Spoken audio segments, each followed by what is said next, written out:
زندگی یہ نہیں ہے کسی کے لیے زندگی۔ ممبر رسول پر تشریف فرما مشائخ اعظام، علماء ذوی الاحتشام، حاضرین مجلس، السلام علیکم ورحمۃ اللہ تعالی وبرکاتہ۔ احمدک یا اللہ واصلی واسلم علیک یا رسول اللہ، اما بعد فاعوذ باللہ من الشیطان الرجیم، بسم اللہ الرحمن الرحیم۔ ان الذین یؤذون اللہ ورسولہ لعنہم اللہ فی الدنیا والآخرہ واعد لهم عذابا مہینا۔ آمنت باللہ، صدق اللہ العظیم وصدق رسولہ النبی الامین الکریم۔ محبت کے ساتھ نبی آل نبی پر درود و سلام کا ہدیہ بآواز بلند۔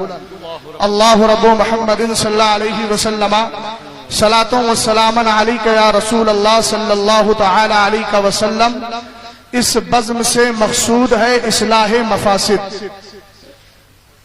اس بزم سے مقصود ہے اصلاح مفاسد۔ نشتر جو لگاتا ہے وہ دشمن نہیں ہوتا، نشتر جو لگاتا ہے وہ دشمن نہیں ہوتا۔ مختصر وقت میں اپنی بات کو آپ تک رکھ کر انشاءاللہ گفتگو کو ختم کر دوں گا۔ آپ نے ابھی ماضی قریب میں مرکزی دارالافتاء کے فتوے کے متعلق بہت سارے شور و شغب اور واویلے کو سنا ہوگا، سوشل میڈیا کے ذریعے لوگوں نے پڑھا بھی ہوگا، مگر آئیے میں بتاؤں جو سرکار تاج شریعت کا موقف ہے وہ موقف اوپر تک جائیں، وہی موقف اعلیٰ حضرت کا ہے، وہی موقف تابعین کا ہے، وہی موقف ائمہ مجتہدین کا ہے۔ تصویر سازی، فوٹو کھینچنا کھچوانا، تصویر سازی یہ پہلے بھی حرام تھی، آج بھی حرام ہے اور قیامت تک یہ حرام ہی رہے گی۔ میں ان کی تائید چاہتا ہوں، اور قرآن کی آیت کریمہ اللہ فرماتا ہے بے شک وہ لوگ جو اللہ اس کے رسول کو ایذا پہنچاتے ہیں، اللہ کی لعنت ہے ان پر دنیا اور آخرت میں۔ وَأَعَدَّ لَهُمْ عَذَابًا مُهِينًا، اللہ نے ان کے لیے دردناک عذاب تیار کر رکھا ہے۔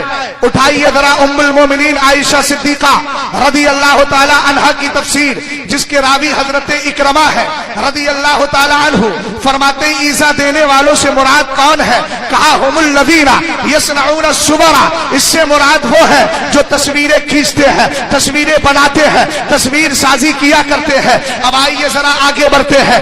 آقا کریم علیہ السلام کی بیوی، میری اور آپ کی ماں ام المومنین عائشہ صدیقہ رضی اللہ تعالی عنہا، جن کی حدیث کو امام بخاری نے بھی لیا ہے، امام مسلم نے بھی لیا ہے، مگر الفاظ امام مسلم کے ہیں۔ فرماتی ہے دخل علیہ رسول اللہ صلی اللہ تعالی علیہ وسلم وقد سترت صحبة لی بقرام فیہ تماثیل فلما رآہ حتکہ وتلفن وجہہ وقال یا عائشة اشد الناس عذابا عند اللہ تبارک وتعالی یوم القیامة الذين يضاهون بخلق الله تبارك وتعالى فقطعناه فجعلنا منه وسادة او وسادتين۔ ام المومنین فرماتی ہے، مختلف حدیث کے الفاظ ہے، سرکار نے ایک دن سفر سے تشریف لائے، ام المومنین فرماتی ہے ایک دن آقا میرے پاس آئے تو آقا کریم علیہ السلام کے آنے سے پہلے میں نے اپنی طاق کو ایک پردے سے بند کیا تھا، اس میں تصویریں تھی، اس میں تصویر تھی۔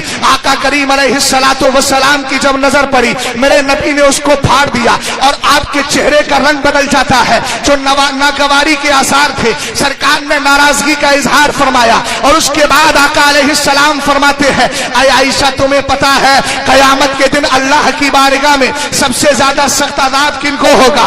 ان کو ہوگا جو اللہ کی تخلیق جیسی، اللہ کی تخلیق کی مشابہت کرتے ہیں۔ اللہ خالق ہے، اللہ تصویر بنانے والا ہے، هو الذی یصورکم فی الارحام، اللہ رب العزت کی اس تخلیق کی مشابہت کرتے ہیں۔ فرمایا ان کو قیامت کے دن سب سے سخت عذاب ہوگا۔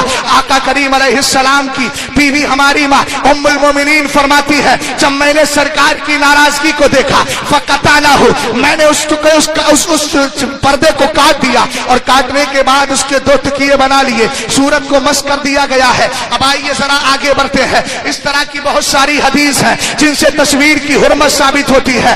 آج ایک واویلا مچایا جا رہا ہے، حرمت کا مسئلہ تصویر تصویر کی حرمت کا مسئلہ مختلف بھی ہے، فلاں نے اختلاف کر دیا ہے، فلاں نے اختلاف کر دیا ہے۔ میں ڈنکی کی چوٹ پر اپنے ان بزرگوں کے قدموں کو چوم کر کہتا ہوں، تصویر کا مسئلہ نہ کبھی مختلف بھی تھا اور نہ آج ہے۔ تمہارا ذہن و دماغ اختلاف پیدا کر کے اس مسئلے کی حرمت کو آسانی میں بدل نہیں سکتا، جواز کی طرف لے جا نہیں سکتا۔ جو تاج الشریعہ نے پیغام دیا ہے اور ان سے پہلے جو اعلیٰ حضرت نے عطا القدیر فی حکم تصویر میں دیا ہے وہی موقف حق ہے اور الحمدللہ ہم اس کو مانتے ہیں۔ اب آئیے ذرا آگے بڑھتے ہیں۔ بات یہ چل رہی ہے کہ یہ مسئلہ مختلف ہی ہے، ہم نے کہا کبھی مختلف ہی رہا نہیں اور نہ ہے۔ کچھ لوگوں نے اس کا جواز ثابت کرنے کے لیے یہ کہہ دیا تصویر ہمارے نزدیک حرام تو ہے مگر ضرورت کا تحقق ہو گیا ہے۔ میں نے کہا اپنی تحقیق کو اپنے پاس رکھو، اس لیے کہ تمہاری تحقیق میں ہمیشہ اختلاف ہوتا رہتا ہے۔ کبھی تم مدنی چینل کے بارے میں کہتے ہو،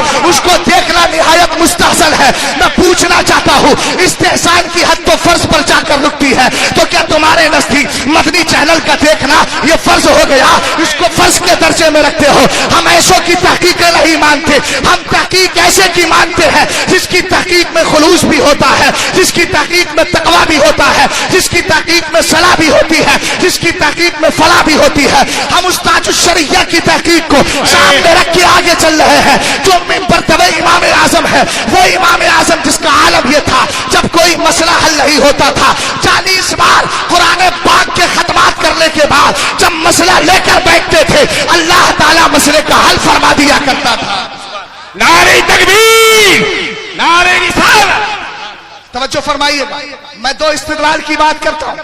دوسرا استدلال یہ کیا گیا جو کل تک ٹی وی اور مووی کے بارے میں کہتے تھے جھوٹ کے خلاف جنگ جاری رہے گی، غیبت کے خلاف جنگ جاری رہے گی، ٹی وی کے خلاف جنگ جاری رہے گی، مووی کے خلاف جنگ جاری رہے گی۔ میں نے کہا بھیا کبھی یہ بھی تو کہہ دو دیوبندیوں کے خلاف جنگ جاری رہے گی، کبھی یہ بھی تو کہہ دو بدعقیدہ لوگوں کے خلاف جنگ جاری رہے گی، کبھی چینلوں پر بیٹھ کر یہ بھی کہہ دو اشرف علی کے خلاف جنگ جاری رہے گی، اسماعیل کے خلاف جنگ جاری رہے گی۔ یہ کب بولو گے؟ یہ مصلحتیں اور حکمتیں مت نکالو۔ اگر تمہارے یہاں نام لینا عیب ہے تو بتاؤ اعلیٰ حضرت نے 250 کتابیں بد مذہبہ میں لکھی ہے اور نام لے کر کے رد کیا ہے، تو تمہاری مصلحت صحیح ہے یا اعلیٰ حضرت کی مصلحت صحیح ہے؟ توجہ فرمائیے گا، آگے دیکھیں۔ استدلال کیا، کتاب کا نام ہے ٹی وی مووی۔ کل تک جو گھروں سے ٹی ویاں نکالتے تھے آج وہ کہہ رہے ہیں 99 بدقسمتی سے 99% لوگ ٹی وی میں مبتلا ہیں۔ یہ ان کے جملے ہیں اور یہ استدلال دیکھیے کتنا مضبوط ہے۔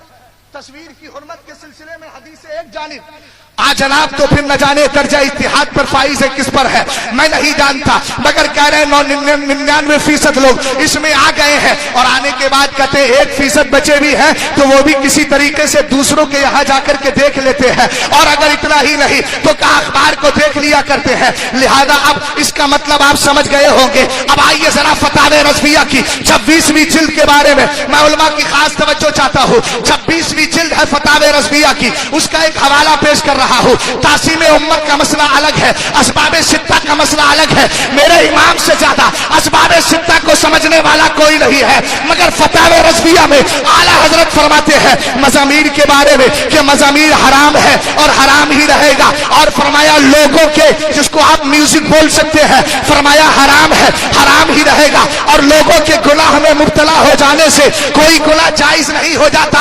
یہ اعلیٰ حضرت کے جملے ہیں۔ فرمایا ان کے مبتلا ہونے سے کوئی گناہ جائز نہیں ہو جاتا کہ اگر گناہ کو جائز قرار دے دو گے تو پھر شریعت کو جاہل اور فاسقوں کے ہاتھ میں منسوخ کر دینا لازم آئے گا۔ ہمیں ایسے جاہلوں کی تحقیق نہیں چاہیے۔ اور آگے بڑھو۔ ہاں ایک نسبت کی بات آتی ہے، بہت پہلے اختلاف چلا تھا، میں اس کی تفصیل میں نہیں جانا چاہتا۔ میں نسبتوں کا احترام کرتا ہوں، ان کی نسبت ہمارے سلاخوں پر ہے، اس لیے کہ نسبتوں سے پیار کرنے کا مزاج بھی بریلی شریف نے ہمیں دیا ہے۔ تیری نسل پاک میں ہے بچہ بچہ نور کا، تو ہے عین نور، تیرا سب گھرانہ نور کا۔ مگر یاد رکھیے گا حضرت امام اوزاعی اور امام اعظم کا مناظرہ ہو رہا ہے، گفتگو ہو رہی ہے، مکہ شریف میں دونوں جمع ہے۔ ایک کہتے ہیں رفع یدین کیوں نہیں کرتا، دوسرے کہتے ہیں آپ کیوں کرتے ہیں۔ امام اوزاعی نے کہا حدیث ہے، حدیث کی سند بیان کی، ہم سے حدیث بیان کی زہری نے، وہ روایت کرتے ہیں سالم سے،